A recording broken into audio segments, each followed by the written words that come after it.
My stepdaughter disrespected me before my whole family, and when I called her out, my wife exploded. She isn't your daughter. Do not correct her. I simply smiled. The next morning, I cancelled her college payments, credit card, and auto insurance. My own wife, the woman I married, stood across from me in the silent kitchen, her words echoing in my ears, chilling me to the bone. She's not your daughter, Marcus. Don't correct her.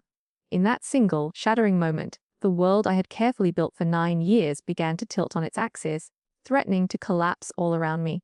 It's funny how life can deliver a blow like that, a gut punch you never saw coming, especially when you thought you were doing everything right. I never thought I'd be a father figure at 34, you know.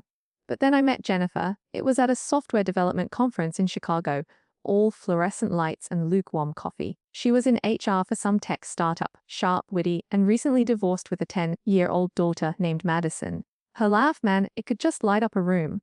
We clicked hard and fast, and within 6 months, we were practically glued at the hip. Madison, her daughter, was a sweet kid back then.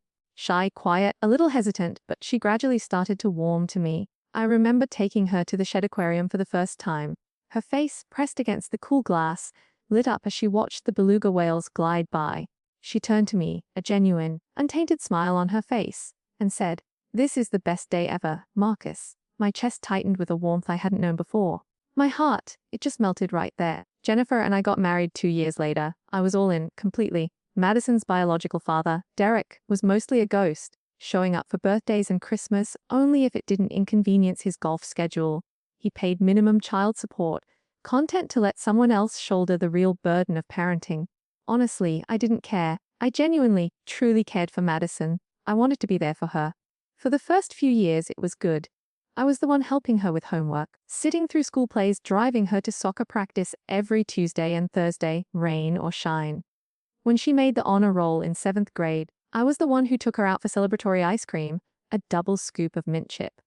When she cried over her first heartbreak at 14, I was the one who sat with her, just listening, letting her process it all. I paid for everything: her 8,000 braces, the laptop she needed for high school, her SAT prep courses, even her driver's education.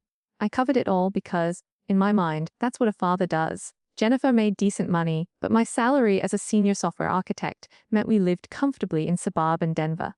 I never once begrudged the expenses, not a single penny. Madison eventually got into Colorado State University with a partial academic scholarship. She wanted to study marketing and communications. The remaining tuition room, board, and incidentals came to about $25,000 a year. I wrote the check without even a second thought. I also gave her a supplemental credit card linked to my account for emergencies and reasonable expenses. The limit was $3,000, and I trusted her completely to use it responsibly. When she turned 17 and got her license, I bought her a used Honda Civic. Nothing flashy but reliable and safe. I put her on my car insurance policy, which tacked on about $500 to my annual premium. Again, no complaints from me. This was my daughter in every way that mattered, even if we didn't share DNA. But something shifted during her freshman year of college. It was subtle at first. She started coming home less frequently. When she did visit, her eyes were usually glued to her phone, barely acknowledging Jennifer or me. She developed this entitled attitude, a sneer, almost, that really grated on my nerves. I chalked it up to typical teenage rebellion, the adjustment to college life. Jennifer kept assuring me it was just a phase, you know, that it would pass. But then the credit card bills started creeping up: $300 at Sephora, $200 at Urban Outfitters, $500 at some trendy, overpriced restaurant in Fort Collins. When I gently suggested she be a bit more mindful of her spending, she just rolled her eyes at me. "It's not like you can't afford it, Marcus." That stung deeply. But I let it go. I told myself she was just testing boundaries, a normal part of becoming an adult. Here's the thing about family dynamics: oftentimes, when one person consistently enables poor behavior, it inadvertently reinforces the idea that there are no real consequences. This dynamic, sometimes called codependency or enabling, can prevent individuals from developing personal responsibility, particularly in young adults who are still learning to navigate their independence. The enabler, often out of love or a desire to avoid conflict, shields the individual from the natural repercussions of their actions, leading to a cycle of disrespect and entitlement. But that was only the beginning of the nightmare. Thanksgiving of her senior year rolled around. My parents, Arthur and Linda, drove all the way from Wyoming. My younger sister, Bethany, flew in from Seattle with her husband, Craig, and their twin boys, It was the first time in 3 years our whole family had been together, and I was genuinely thrilled to host everyone. Madison arrived home the night before Thanksgiving. She breezed through the door, a quick, dismissive, "Hey," to Jennifer and me, then straight up to her room. I could hear her on FaceTime with friends, laughing loudly about some party she'd been to. The next morning, she finally came downstairs around 11:00 a.m., still in her pajamas, while the rest of us had been up since 7:00, bustling around, preparing the feast. "Morning, sweetheart," I said, trying to keep my voice light, to maintain the festive air. "Want to help your mom with the sweet potatoes?" She looked at me as if I'd asked her to perform open-heart surgery.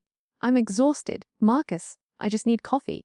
My mother, God bless her, raised an eyebrow from across the kitchen but wisely said nothing.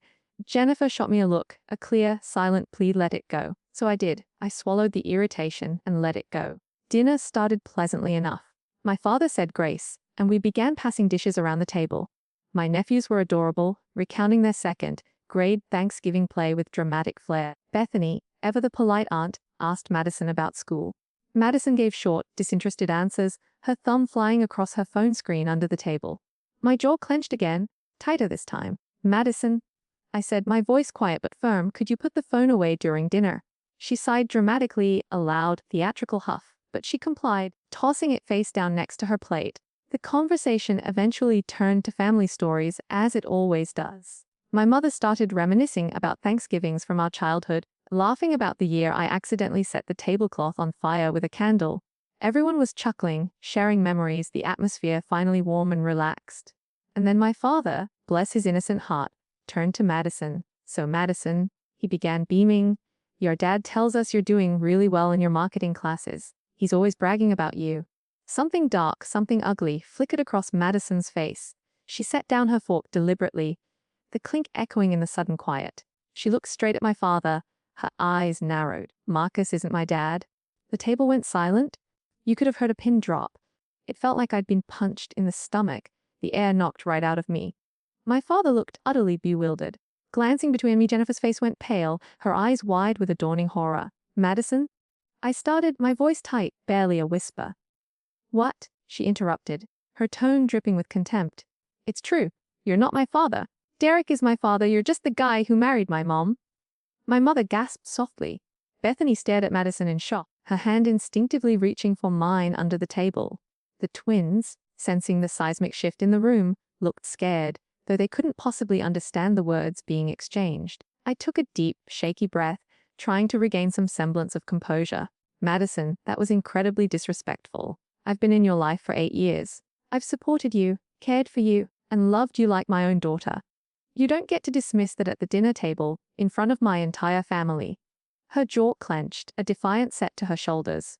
"I didn't ask you to do any of that. You chose to marry my mom. That doesn't make you my dad." Jennifer finally found her voice, weak and uncertain. "Madison, apologize to Marcus right now." "For what?" "For telling the truth." My blood pressure was spiking, I could feel it in the throbbing at my temples. "Madison, I think you should go to your room until you can speak to everyone respectfully." She stood up abruptly, her chair scraping loudly against the polished floor, a harsh, grating sound. "You can't tell me what to do. You're not my father?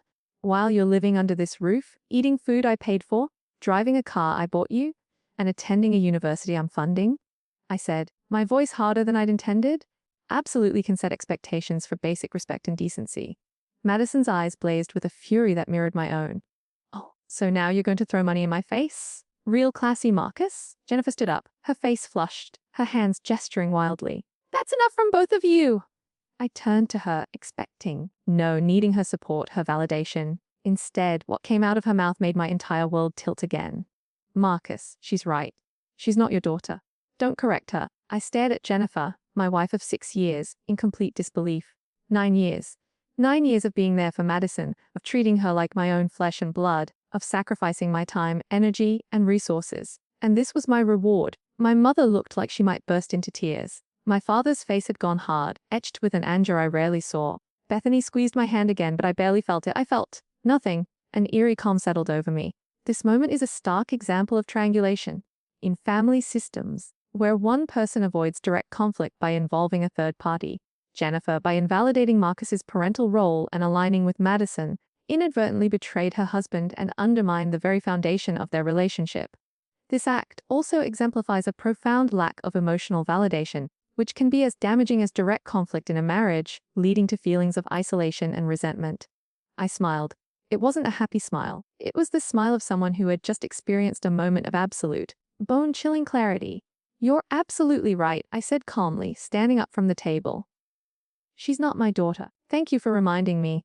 I walked out of the dining room, past the stunned faces of my family, and went upstairs to my home office.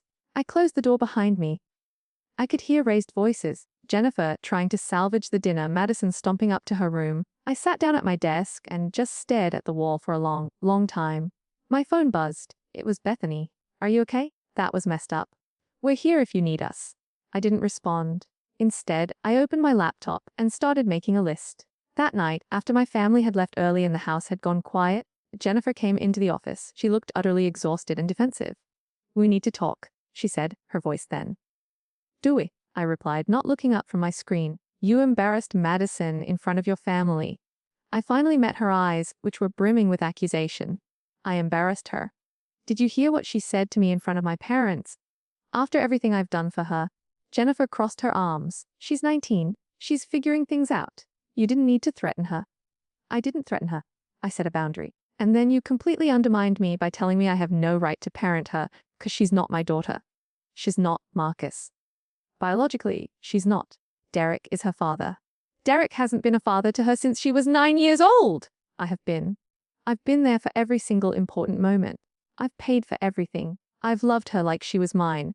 Jennifer's expression softened slightly, a flicker of something that looked like regret. "I know, and I appreciate everything you've done, but you can't force her to see you as her father. She's struggling with her identity right now, and you going nuclear isn't helping." "I didn't go nuclear. I asked her to be respectful. And then you brought up money, which was manipulative."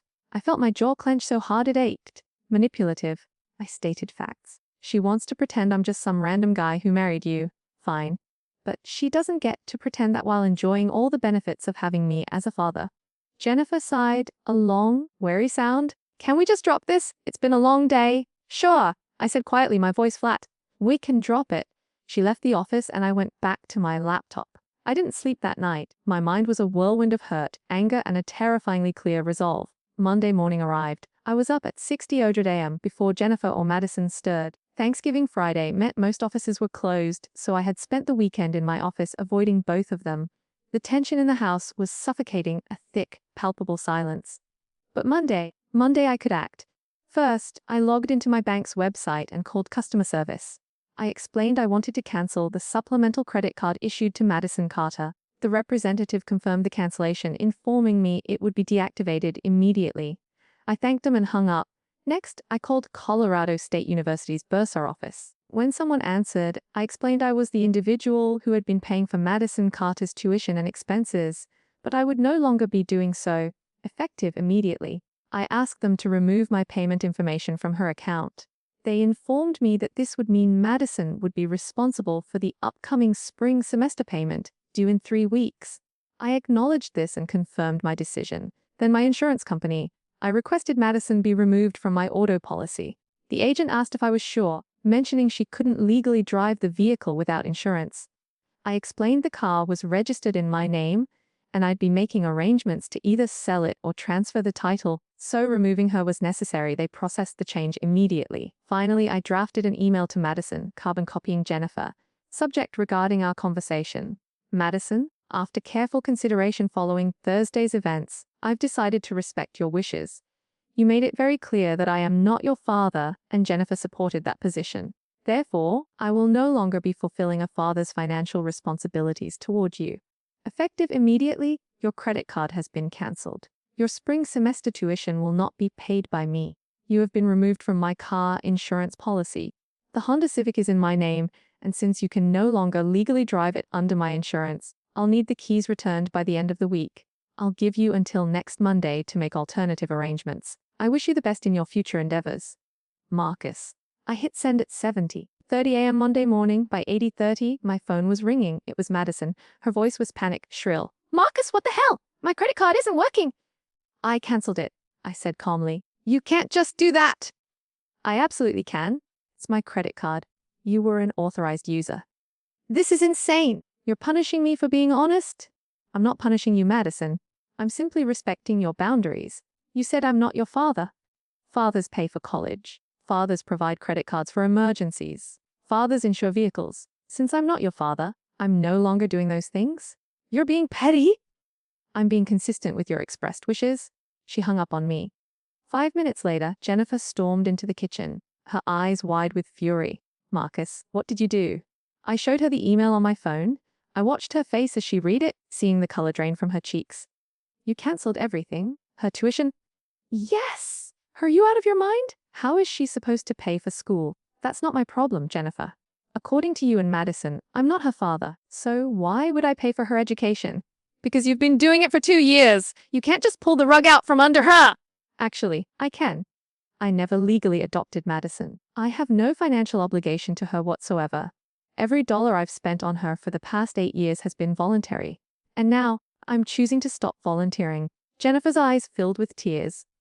How can you be this cruel? She's a kid who said something stupid. You're supposed to be the adult. She's 19 years old, Jennifer. Legally, she's an adult, and this isn't about one stupid comment. This is about a pattern of entitlement and disrespect that you've enabled. More than that, it's about you telling me I have no right to parent her and then expecting me to continue funding her life. You can't have it both ways. So what? You're just going to ruin her life over a holiday argument. I set down my coffee mug, the ceramic clinking softly against the counter, and looked directly at Jennifer. I'm not ruining anything. I'm stepping back from a role I've been explicitly told I don't have. If you and Madison want me to be nothing more than the guy who married her mom, then that's what I'll be. But that guy has no responsibility to finance an adult woman's lifestyle. She'll have to drop out of school. No, she won't. She has a partial scholarship that covers about 30% of her costs. She can take out student loans for the rest, like millions of other college students do. She can get a part-time job. She can ask Derek to step up and actually parent his daughter. There are options. Derek can't afford to pay for college, you know that. Then maybe Madison will learn to appreciate what she had before she threw it away. Jennifer wiped her eyes angrily. I can't believe you're doing this after all we've been through together. All we've been through. Jennifer, yesterday you told me in front of my entire family that Madison isn't my daughter, and I have no right to correct her behavior. You chose her side over mine without a second thought. Did you think there would be no consequences to that? You were trying to de-escalate the situation by completely invalidating 8 years of my life and supporting her disrespect. That's not de-escalation. That's betrayal. We stared at each other across the kitchen, the air thick with unspoken words. I could see her struggling, searching for an argument, some emotional leverage that would make me back down. Fine, she finally said, her voice cold, sharp, and laced with venom. If this is how you want to play it, then fine, but don't expect me to forgive you for this. I'm not asking for forgiveness, I replied, matching her tone. I'm asking for respect, which apparently is too much to expect in this house. She left the room, and I heard her go upstairs to Madison's room. Their voices carried down through the vents, Jennifer trying to comfort her, Madison crying and raging about how horrible I was. I finished my coffee and started looking at apartment listings for myself. The weekend was hell. Madison refused to speak to me or even be in the same room. Jennifer was cold and distant, sleeping in the guest room. Sunday afternoon, Madison packed up her things and announced she was going to stay with her friend Hannah until the end of winter break. She threw the Honda keys onto the kitchen counter without a word and left. Jennifer watched her go, then turned to me, her eyes accusing. Are you happy now? No, I said honestly, the word tasting bitter on my tongue. I'm not happy, but I'm also not going to be manipulated or disrespected in my own home. This isn't over, Marcus. I didn't think it was. That week was surreal. I went to work, came home, made dinner for myself, and spent evenings alone in my office. Jennifer worked from home, avoiding me. We communicated only when absolutely necessary, usually via text. Despite being in the same house. On Wednesday, my phone rang. It was Derek, Madison's biological father. I almost didn't answer, but curiosity, that potent human weakness, got the better of me. Marcus, it's Derek. We need to talk about Madison. What about her? She called me crying, saying you cut off all her money and kicked her out of the house. I didn't kick her out. She chose to leave, and I didn't cut off all her money. I stopped paying for things that are not my legal responsibility. Dude gone. She needs help. Then help her, Derek. You're her father, right? That's what she was so eager to remind me. So, step up and be a father. There was a long, awkward pause on the other end of the line. I can't afford to pay for Colorado State. You know I'm barely making ends meet as it is. Then I guess Madison will need to figure something out. Student loans, part-time work, transferring to a cheaper school, lots of options. You're really going to do this to her over something she said when she was upset. Derek, with all due respect, you have no standing to lecture me about parenting. You've been absent from Madison's life for years. I'm the one who raised her. I'm the one who was there, and now I'm done. If you want to step up, great, but don't call me expecting me to keep funding everything while getting none of the respect. Jennifer is really upset about this. Jennifer made her choice when she told me Madison wasn't my daughter, and I had no right to correct her. She can deal with the consequences. Man, you're cold. No, Derek, I'm just done being used. I hung up. He didn't call back.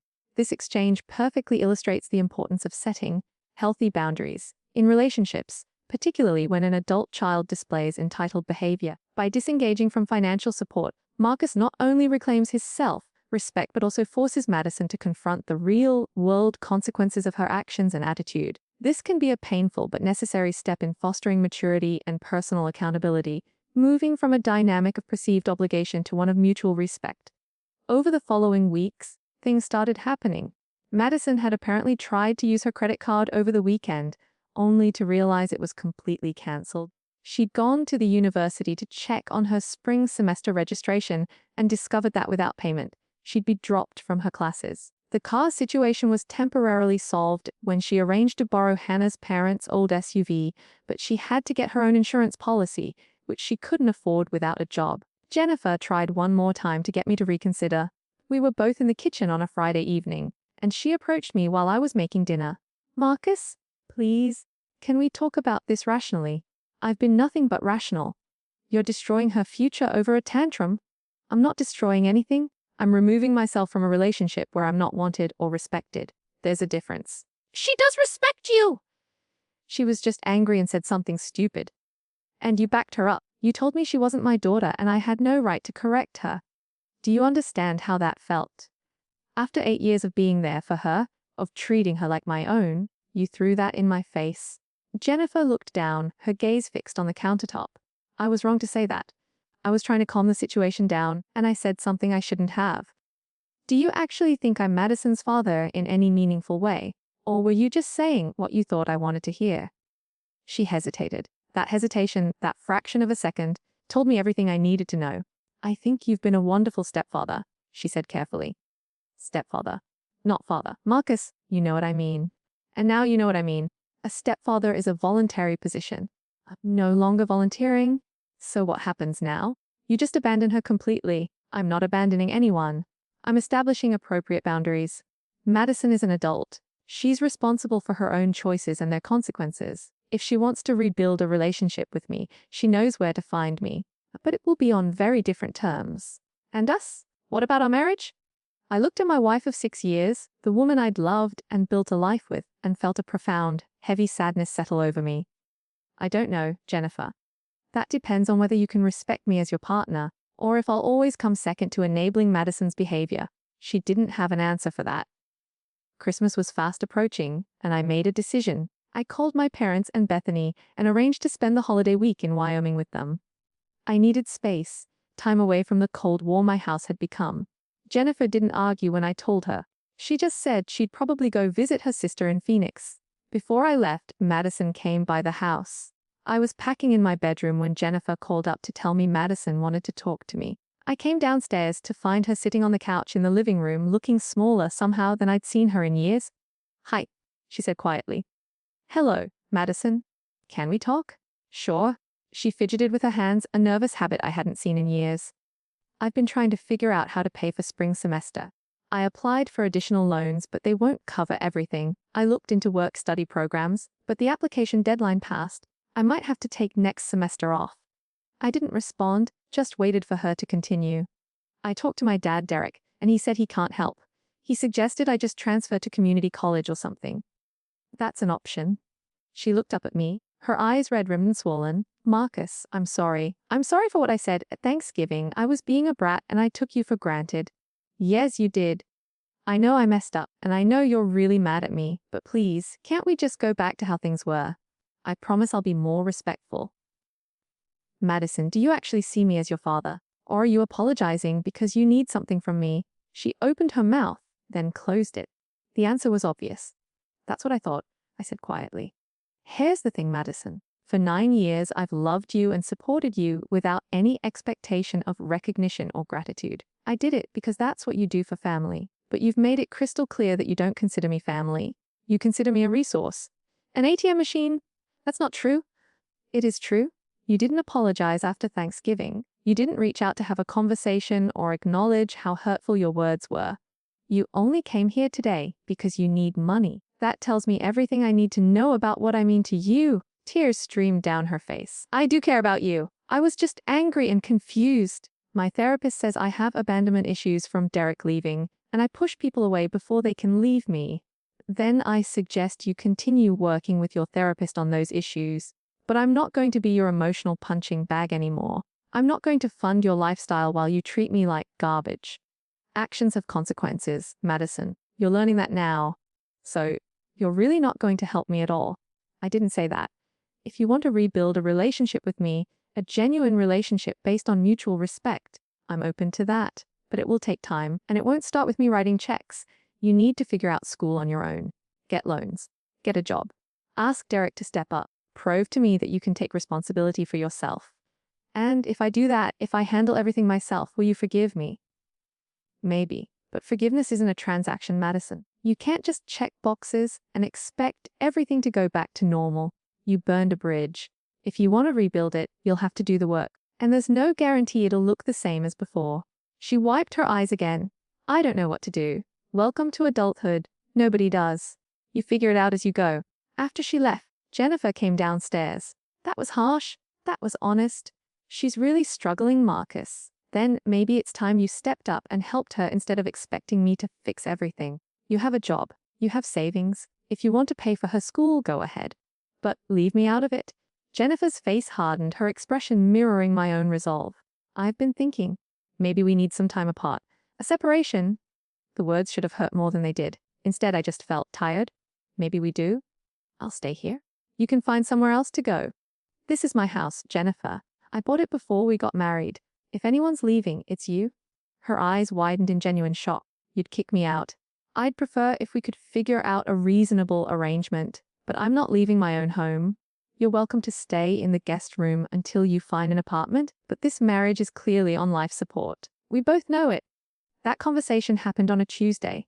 By Friday, Jennifer had contacted a divorce attorney. I wasn't surprised. I spent Christmas in Wyoming with my family. It was the first time I'd truly relaxed in months. My parents didn't ask too many questions, just offered quiet, unwavering support. Bethany and I talked late into the night on Christmas Eve, sitting by the fireplace, the crackle of burning logs the only sound, while everyone else slept. Do you think you did the right thing? She asked, her voice soft. Honestly, I don't know. Part of me feels like I overreacted. Part of me feels like I should have done this years ago. For what it's worth, what Madison said at Thanksgiving was completely out of line, and what Jennifer said was worse. I know, but I still feel guilty. Like I'm abandoning a kid who needed me. Marcus? She's not a kid anymore. She's an adult who made an adult choice to disrespect you publicly and face no consequences. You didn't abandon her. You set a boundary. Jennifer thinks I'm being cruel. Jennifer enabled Madison's entitled behavior. Of course, she thinks boundaries are cruelty. That's what people who've never had healthy boundaries often think. I smiled sadly. When did my little sister get so wise? I've always been wise. You were just too busy being the responsible one to notice. We sat in comfortable silence for a while, watching the fire dance. Are you going to divorce Jennifer? Bethany asked, breaking the quiet. I think so. I don't see how we come back from this. She chose Madison over our marriage. Some things you can't unsay? I'm sorry? Me too. I returned to Denver after New Year's. Jennifer had packed up her belongings and moved in with her sister temporarily. The house felt empty and strange, the silence heavy. I'd lived there for 5 years, but suddenly it felt like a museum of a life I no longer had. Madison reached out to me in mid-January via email. The message was long and rambling, full of apologies and explanations about her mental health, her struggles with identity, her fear of abandonment. She explained she'd taken out the maximum in student loans and gotten a part-time job at a campus coffee shop. She'd be able to stay in school, though she'd have to live in a cheaper apartment and budget carefully. She ended the email with, "I know I don't deserve your forgiveness, but I hope someday you can see that I really do love you and appreciate everything you did for me. I was a spoiled brat who didn't understand how good I had it." I'm trying to be better. I didn't respond immediately. I thought about it for a week, weighing every word. Finally, I wrote back, "Madison, I appreciate you reaching out and taking responsibility for your choices. I'm glad you're finding ways to manage school and support yourself. That shows maturity. I'm not ready to have a full relationship again yet, but I'm willing to have coffee sometime if you want to talk. No promises beyond that. Marcus." She responded within an hour. "I'd really like that. Thank you." We met at a Starbucks near campus on a Saturday morning in early February. She looked different, tired, thinner, less polished than the girl who'd come home for Thanksgiving. She was wearing a coffee shop uniform under her jacket, and I noticed her nails, once always perfectly manicured, were now plain and short. "Thanks for meeting me," she said as we sat down with our drinks, steam curling from my mug. "Of course. How are you doing?" "I've been better. Your mom and I are getting divorced." Her face crumpled. "Because of me?" "No, Madison. Because your mom and I had fundamental differences in how we viewed our family and my role in it. What happened at Thanksgiving exposed those differences, but it didn't create them. I'm sorry. I never wanted you guys to split up." "I know, but some things can't be unsaid. Some damage can't be undone." We talked for almost 2 hours. She told me about her classes, her job, her struggles to budget and manage without the safety net she'd taken for granted. She talked about therapy and the work she was doing to understand her behavior patterns. She didn't ask me for money or help. She just talked, genuinely. I found myself softening slightly. Not enough to go back to the way things were, but enough to see that maybe she was genuinely trying to grow. "Can I ask you something?" she said as we were getting ready to leave. "So, did you ever really think of me as your daughter, or was I always just Jennifer's kid to you?" I considered the question carefully, choosing my words. "For a long time, I absolutely thought of you as my daughter. Biology didn't matter to me. I loved you like you were mine. But over the past couple of years, you made it increasingly clear through your actions and words that you didn't feel the same way. The Thanksgiving incident was just the final confirmation. I'm sorry I made you feel that way." "Are you sorry you made me feel that way? Or are you sorry that it had consequences?" She thought about that. "Honestly, I'm sorry I hurt you, and I'm sorry I lost your support. I'm realizing now what a huge privilege it was to have you in my life and how badly I screwed it up." "That's progress?" I said. "Keep working on yourself, Madison. Maybe in time we can build something new, but it won't look like what we had before." "I understand." We parted ways in the parking lot, and I drove home feeling a complicated mix of emotions. Not forgiveness, exactly, but maybe the first tiny seed of it. Over the following months, Madison and I met for coffee every few weeks. The conversations got easier. She never asked for financial help, though I knew she was struggling. I heard through mutual acquaintances that she'd taken on extra shifts at work and was living in a studio apartment with 2 roommates. She was making it work. Jennifer and I finalized our divorce in May. It was relatively amicable, considering how it started. We divided assets according to the prenuptial agreement I had the sense to insist on when we got married. She got to keep her car and personal belongings. I kept the house and my retirement accounts. We had no shared debt and no children together, which simplified things considerably. At the final mediation session, Jennifer looked at me across the table. "Do you hate me?" "No," I said honestly. "I'm disappointed in how things ended, but I don't hate you. I wish things had been different." "So do I." That was the last time we spoke. In June, Madison graduated with her bachelor's degree in marketing. She'd managed to finish despite everything, though it meant taking on significant student loan debt. She invited me to the ceremony, and after some consideration, I decided to go. I sat in the stadium with hundreds of other people, watching the graduates proceed across the stage in their caps and gowns. When they called Madison's name, I felt a complicated mix of emotions: pride, sadness, regret, and something like hope. After the ceremony, she found me in the crowd. Her eyes welled up when she saw me. "You came," she said, her voice thick. "I did." "Thank you. It means everything." We took a few pictures together. Derek was there too, looking uncomfortable and out of place. He tried to make conversation with me, but I kept it brief. This wasn't about him. Before I left, Madison hugged me tight. "I got a job offer in Dallas, marketing coordinator for a nonprofit. It doesn't pay much, but it's a start." "That's wonderful. Congratulations." "I'm going to pay you back," she said suddenly, pulling away, her eyes fiercely determined. "For everything. It might take me years, but I'm going to pay back every dollar you spent on me." Madison, you don't have to. Yes, I do. Not because I owe you legally, but because I want to. Because you deserved better than how I treated you. And this is how I can show you that I understand that now. I felt my throat tighten, a lump forming. Okay, I said, my voice a little rough. If that's what you want to do, it is. We said goodbye, and I drove home alone. The house was quiet when I got there, the way it had been for months. I poured myself a drink and sat on the back deck, watching the sunset paint the sky in fiery hues. Had I done the right thing? I still wasn't completely sure. The consequences had been severe. A destroyed relationship with Madison as I knew it, a divorce, months of loneliness and regret. But I'd also maintained my self-respect and established that I wouldn't be treated like a doormat, even by people I loved. Madison was learning responsibility and resilience in ways she never would have if I'd kept enabling her.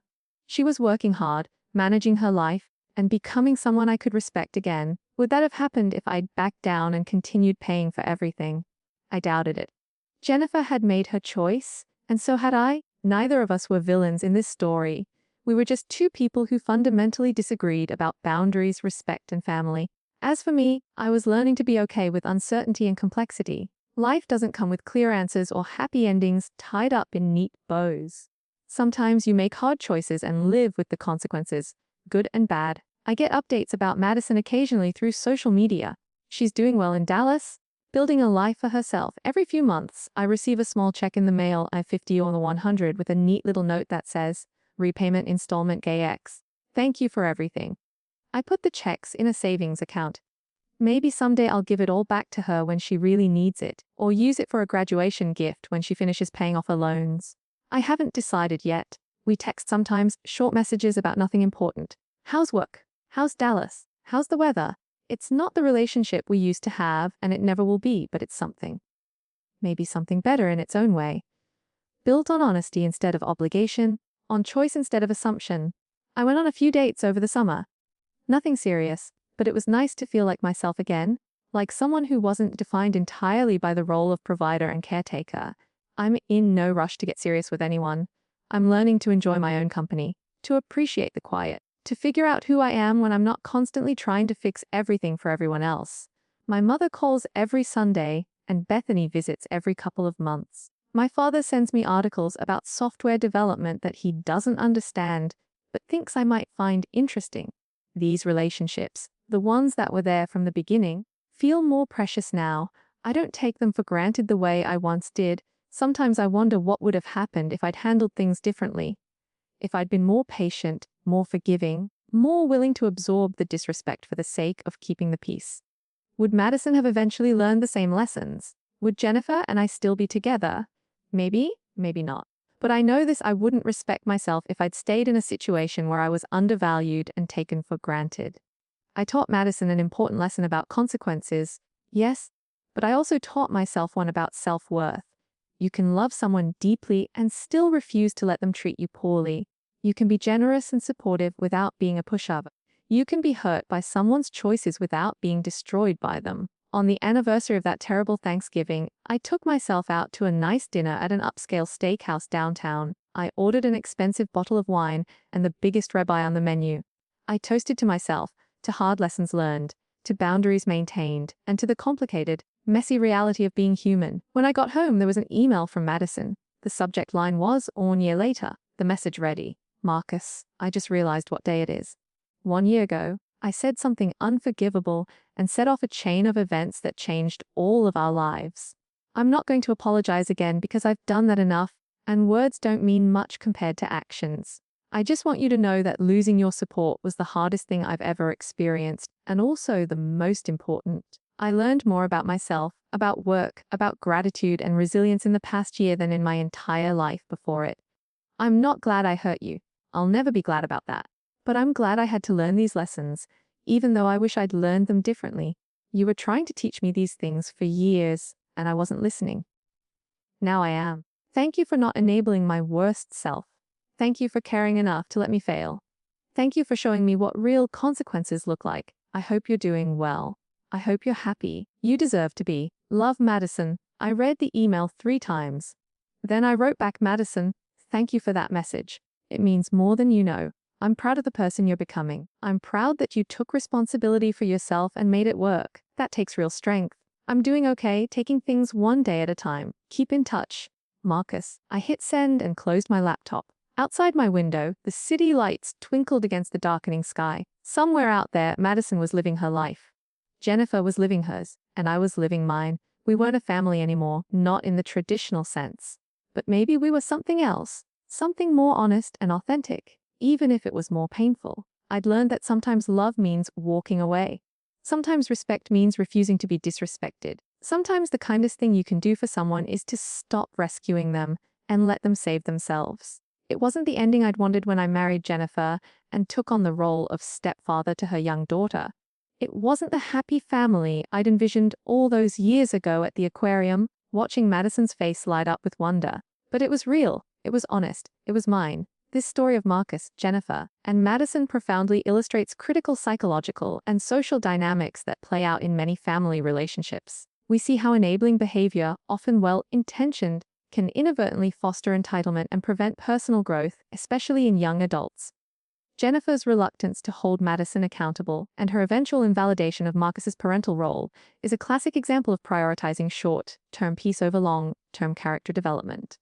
Conversely, Marcus's decision to establish healthy boundaries and allow natural consequences to unfold, though painful, served as a powerful catalyst for Madison's maturation. This often involves a difficult process of disengaging from over-responsibility, which, while seemingly harsh, can be the most compassionate path towards fostering genuine independence and self-reliance. It reminds us that true love sometimes means allowing others to learn from their own mistakes, even when it's hard to watch.